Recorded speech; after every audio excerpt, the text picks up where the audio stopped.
Ay, ang ganda naman Sa ng aking ngiti. muling Ano nga ang pangalan pagbisita mo, ay Toy? masaya akong muling makikita Jaire ang po. kambal, Jaire. ang Yeah. magkapatid na mistulang nakaratay sa Ano kanilang naman mga si higaan Jaire at dahil saka sa si karamdaman. Jiro.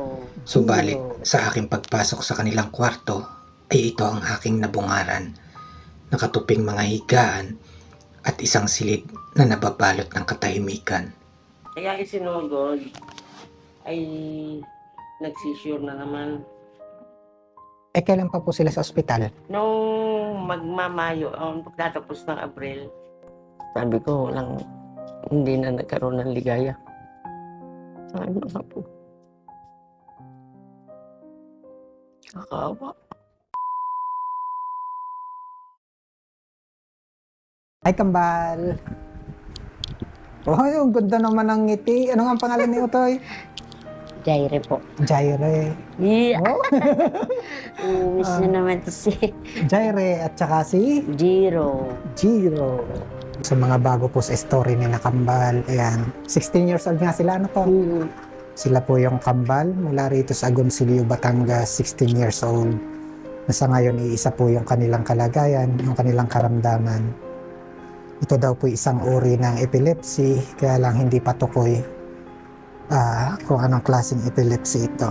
Kung ito ay isang pagsubok, sa kanya lang ako kakapit.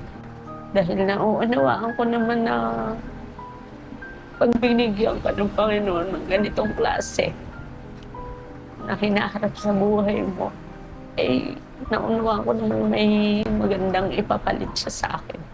Asan po si nakambal? Nari na sa ospital, Ay, kailan pa po? MC. Noong pang, bali, April, ilang araw lang. Bago magmayo, naroon na siya. 25 yata, no? Pareho po sila. Di pareho sila. Ang isa naman ay 5 ng Mayo. Eh, kumusta daw po sila? Ay, aanahin daw lang yung antibiotic na yung huhustuhin niyang matapos. Tapos una rin makakalabas din. Eh, bakit po ba sila nadala ulit? Ayun na nga, nagsisure. Si Don bago inialis ay 17 seizure. Ang malimit. Nung umalis siya, lampas na 9 ng umaga. Talagang, naman ang pinapadala sa mga anak, mga bata. Tapos hindi nagtagal yung isa naman po. Ang isa nakakaayos na nakapagbiro na. Siyempre, salita naman nalabas naman dito. Pero nakakapagbiro na. Talagang walang magawa. Dahil sobra ang nila sa ubo. Yung araw dahil sa ubo, kaya nagsisisyo. Antibiotic nila ay para daw maayos. Para makalabas na rin yung isa. Pero ang isa, iwan na naman. Kami na naman ang mag-iintindi sa isa dito. Ibig sabihin, mauna po lumabas yung isa. Ako'y nagkasakit na rin sa pag-iintindi sa mga bata. Di mo naman matitiis. Pupunasan sa umaga. Pakakainin.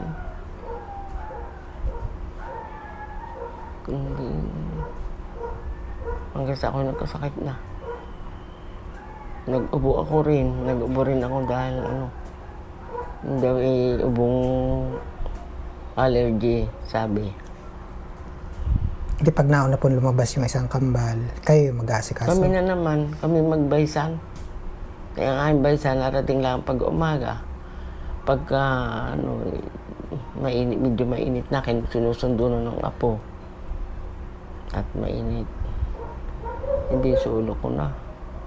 Ako ang magtitimpla ng gatas. Ako ang magpakain. Hindi mo naman malalayuan dahil hahanguin mo yung medyo itatagilid. Hindi ko rin naman madala. Sumakit na ang likod ko. Tsaka yung sitwasyon nila, halos 24 oras Nay. Walang orasan yung pagbabantay. Sadyang,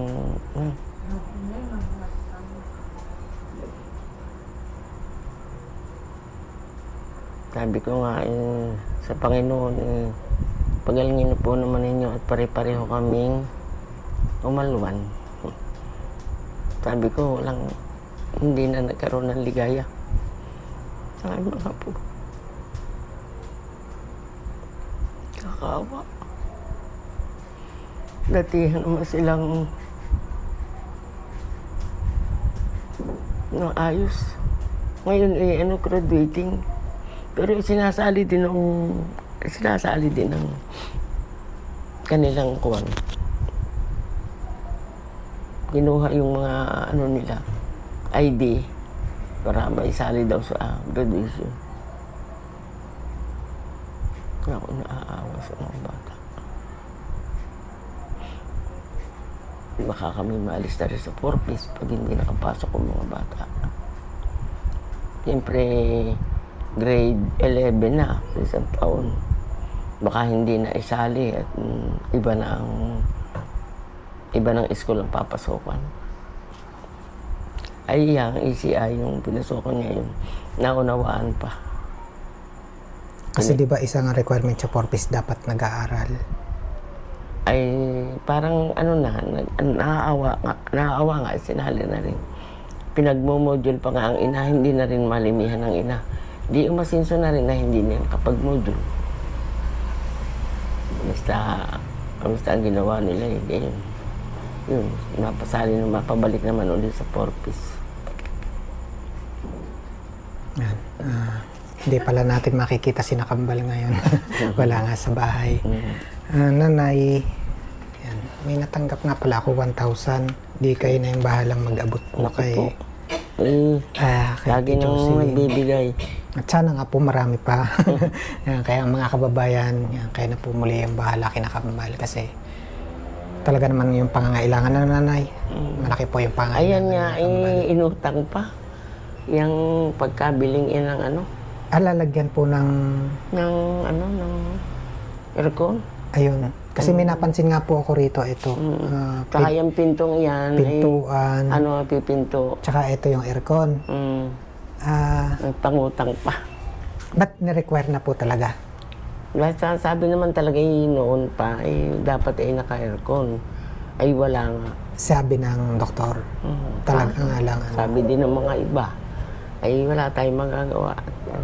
Pagka nakakatanggap ng kaunting bigay-bigay ng tao, ay si mga kailangan naman. Mga lampi, diaper. Tsaka sa gatas pa lang nila, laki na ng gatas pangangailangan eh. Nanay, yan ay galing nga pala kay Ma'am... marami pong salamat kay Ma'am Dayan Castueras. Yun po yung 1,000 na kay nanay po natin iniabot kasi wala po si Ate Jocelyn nga siya, no? Aray na may wala pag po may si Ate nagbibigay, Jocelyn. nakakarating din naman sa kanyang pag kami nagtatawagan. Pero hindi na naman tumawag ngayon. Dahil amang nagkasignal doon. Kaya hindi nakakatawag. Mayroon ko hindi matali.